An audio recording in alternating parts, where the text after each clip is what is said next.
When you play through Elden Ring, you'll inevitably run up against bosses or areas that will humble you. In these moments, it's important to remember that these obstacles are often there by design. They do not block the path, they are the path. Through skill or creativity, or just by coming back later, you can overcome any obstacle in this game, and this video will give you all the tools you need to do so. Before you do anything else, you should try to master the basics of combat. At the core of combat is your stamina bar. This resource is depleted when you perform the actions necessary for fighting. For example, sprinting, dodging, blocking attacks, attacking. All of these things, and more, require stamina. Next, let's talk about the proper flow of combat. While locked on with R3, keep your shield raised with L1. This will prevent damage from any attacks that are too fast for you to react to. As you block them, your stamina bar will be depleted, so make sure to drop your shield in between attacks in order to regain that stamina faster. Now, blocking fast attacks often doesn't deplete too much of your stamina, but blocking slow attacks is often a different story, and a lot of them can easily break your guard, leaving you wide open. Thus, if you think you can anticipate a slow attack or a series of attacks, it's often better to roll through them instead. Rolls have invincibility frames that nullify all damage if you press the roll button around the instant where you would have been hit. And while this is more difficult to do than blocking, avoiding damage in this way is way more stamina efficient than just blocking. Oh, and make sure that you stay below 70% equipment load as well, so that your rolls stay fast and effective. As you fight an enemy, pay special attention to their animations and try to memorize their moveset. Over time, you will learn the best way to avoid certain attacks and where their openings lie. So learn to fight with a mixture of both blocks and rolls. As a general rule, you should block fast attacks and roll through slow attacks. By fighting efficiently in this way, you'll avoid damage and still have stamina left over to deal damage while the boss or enemy is left open. A new way to deal damage in Elden Ring is with guard counters, which are a core part of Elden Ring's combat and essentially allow you to weaponize your own defense. So shortly after successfully blocking an attack, you can retaliate by tapping R2 and performing a guard counter attack. These counters are extremely powerful.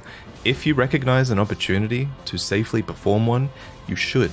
They deal great damage, and many lesser enemies will immediately have their super armor broken, opening them up for a critical attack with R1. But what is super armor? Well, it's an invisible meter that enemies and bosses have. It depletes when they take damage, and when you fully deplete this meter and break their super armor, you can perform a critical attack by tapping R1. As a rule of thumb, any R2 attack will do more super armor damage. Jumping R2 attacks do a lot, running R2 attacks are great too, but fully charged R2 attacks seem to do the most. Also worth noting is that super armor regenerates over time, therefore it's important that you continually deal damage to your enemies. If you sense a boss is close to breaking point, go on the offensive with your R2 attacks. Try to do a lot of super armor damage in a short period of time. Often you'll be rewarded. On the other hand, if you're just looking to do consistent damage, well, tapping R1 is probably the way to go. R1 attacks generally come out much faster, they combo longer, and they're not as risky to perform. And if you really want to prioritize damage over defense, then you can two-hand your weapon. The input for this is to hold triangle or Y and tap R1 or L1 to two-hand your right-hand item or left-hand item, respectively. In addition to granting you a new moveset, you will have more strength, more damage, more super armor damage, and you can often avoid recoil when striking an enemy's shield. So if your shield just isn't helping much with an encounter, consider two-handing for damage instead. Now while you two-hand, you'll mostly be dodging for defense in this state. That said, it's worth noting that you can still block while two-handing, and while you'll take some chip damage because a weapon isn't as good as a shield is for blocking, it's still a good idea to block in many situations, or at least to keep your guard up, especially if you want to utilize guard counters. Another offensive alternative to two-handing is power stancing, which can be achieved by equipping two weapons of the same class, one in each hand. With this, you'll get access to a special L1 attack that utilizes both weapons. Just like your R1 attacks, your L1 attacks do a combo of strikes and can be utilized in jumping attacks as well. Speaking of jumping attacks, they're incredible gap closers, allowing you to cover distance and cue an attack simultaneously.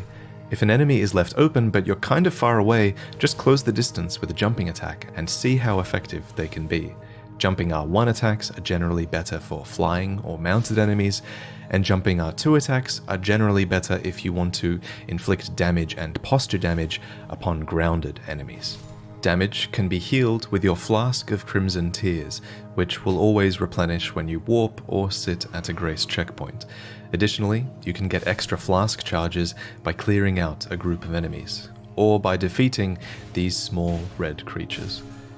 At grace checkpoints, you can upgrade your flask with golden seeds and sacred tears. Golden seeds are found at minor Erd trees and increase the amount of flasks you can carry. Sacred tears are found at churches of Marika and increase the amount healed by your flasks. Furthermore, you can balance the allotment of crimson flasks versus cerulean flasks at a point of grace to better suit your needs. To quickly access your crimson healing flask at any time, consider making it the first item on your quick select bar. This way, if you hold down on the D-pad, you'll always shortcut to it instantly. At the top of the D-pad, you'll be able to cycle through your current selection of spells. New spells can be memorized at a site of grace. These spells will either be incantations, which must be cast with an equipped seal, or sorceries, which must be cast with an equipped staff. Cycle through your equipped armaments by pressing left or right on the D-pad.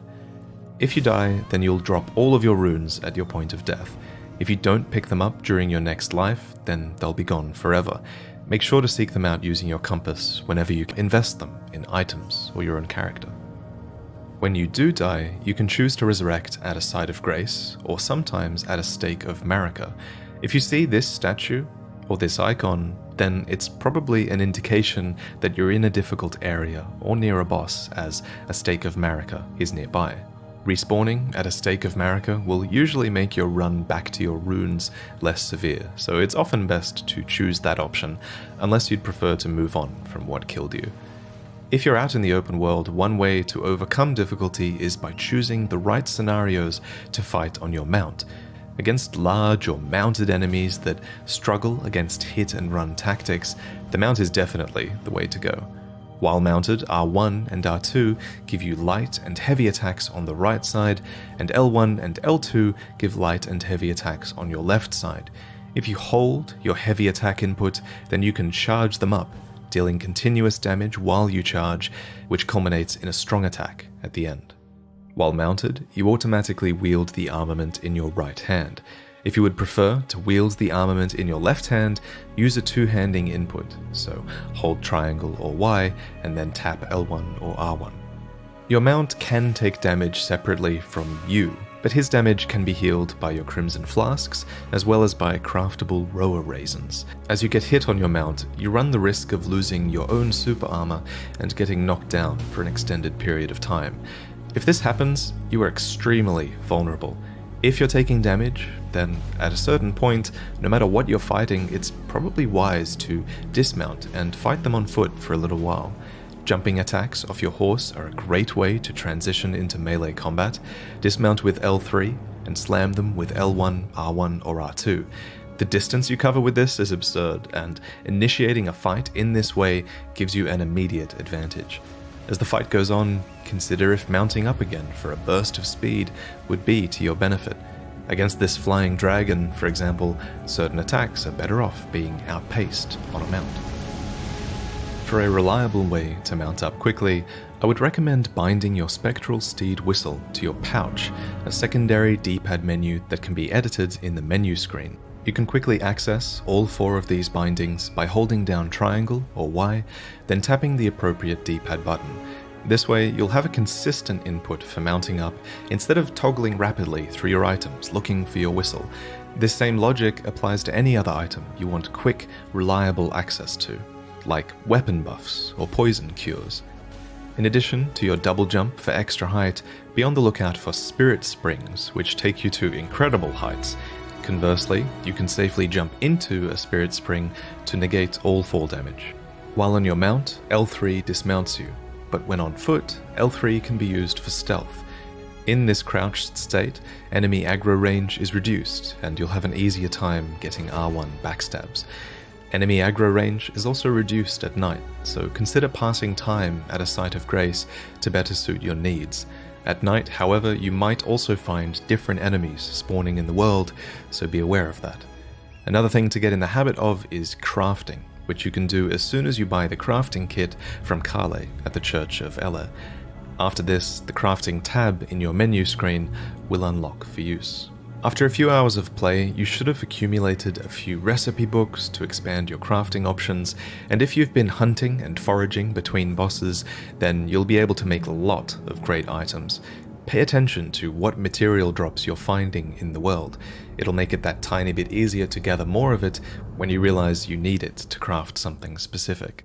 The crafting page gives you hints at where to find specific materials, and most world materials respawn instantly upon resting at a grace, making them fairly easy to farm.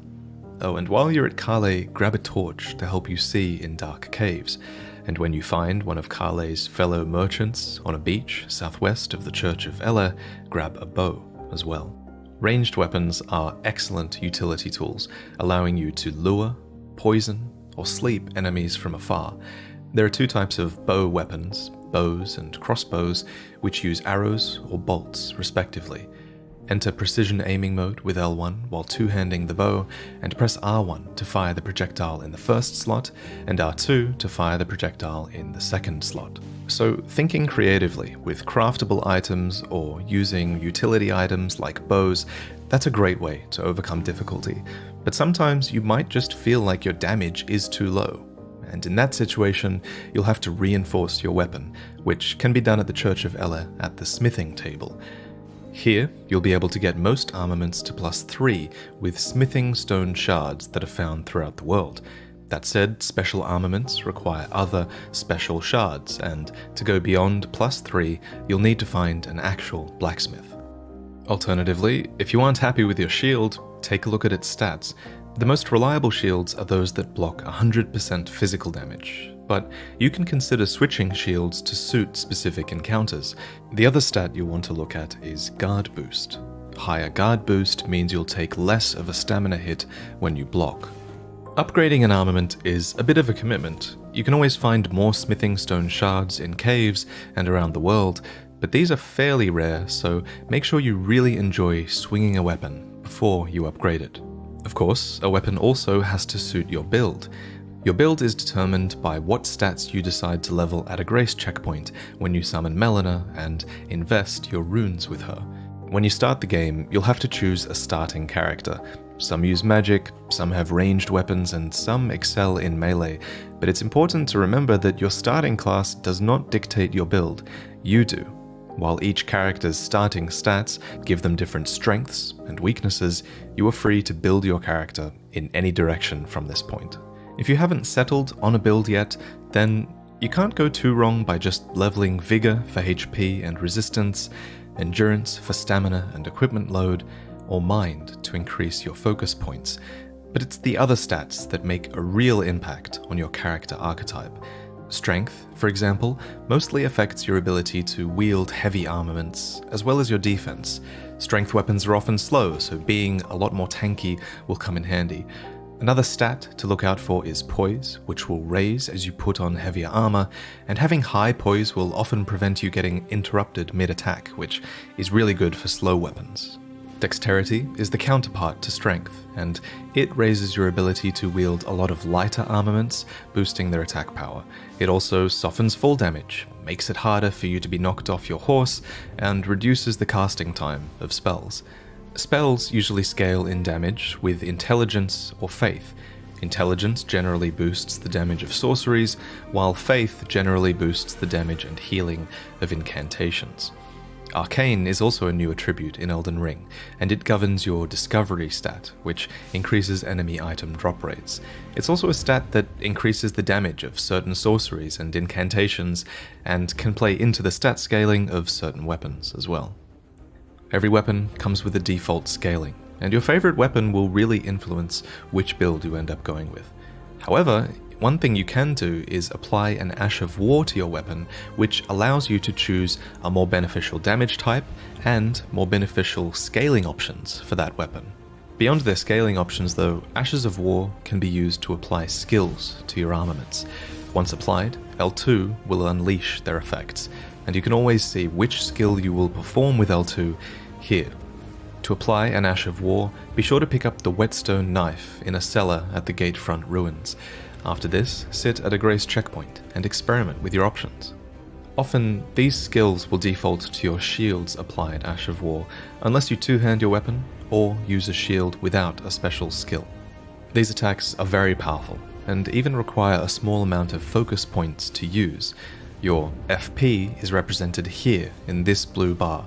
This is a really valuable resource, especially for magic builds which also rely on it to cast spells. That said, all builds can and should find a use for FP, and if you're having trouble in Elden Ring, you should always be thinking of an effective way to make use of this resource. Another powerful way to make use of FP is by summoning spirits. Once you acquire the summoning bell early in the game, you'll be able to equip spirits on your quick select bar and summon them for difficult encounters. As long as you have enough FP, and as long as this rebirth monument symbol marks the encounter as difficult, then your spirits will fight alongside you until death.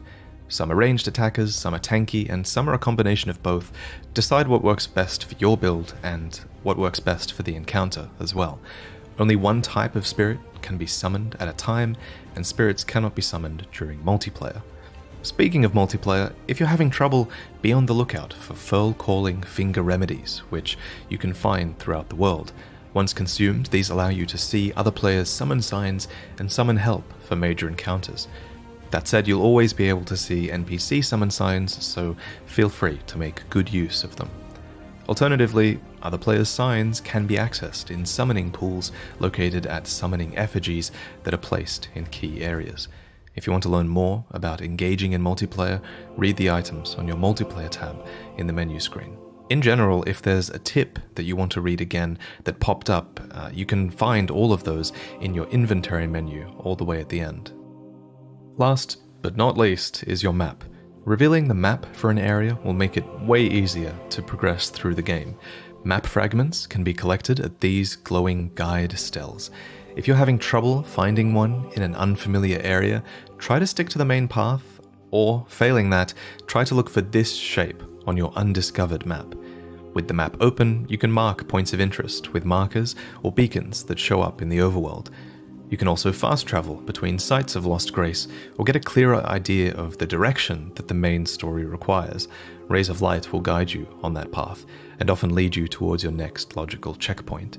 Of course, it's up to you if you want to trust the guidance of grace. If you're having trouble with the main path, just go in the opposite direction. Explore, get stronger, learn how to master your build. The guidance of grace can often be spurned to great effect. Thank you for listening. If you'd like to learn more, you can find me on YouTube at youtube.com/vartividya, and I wish you all the best in overcoming difficulty in Elden Ring.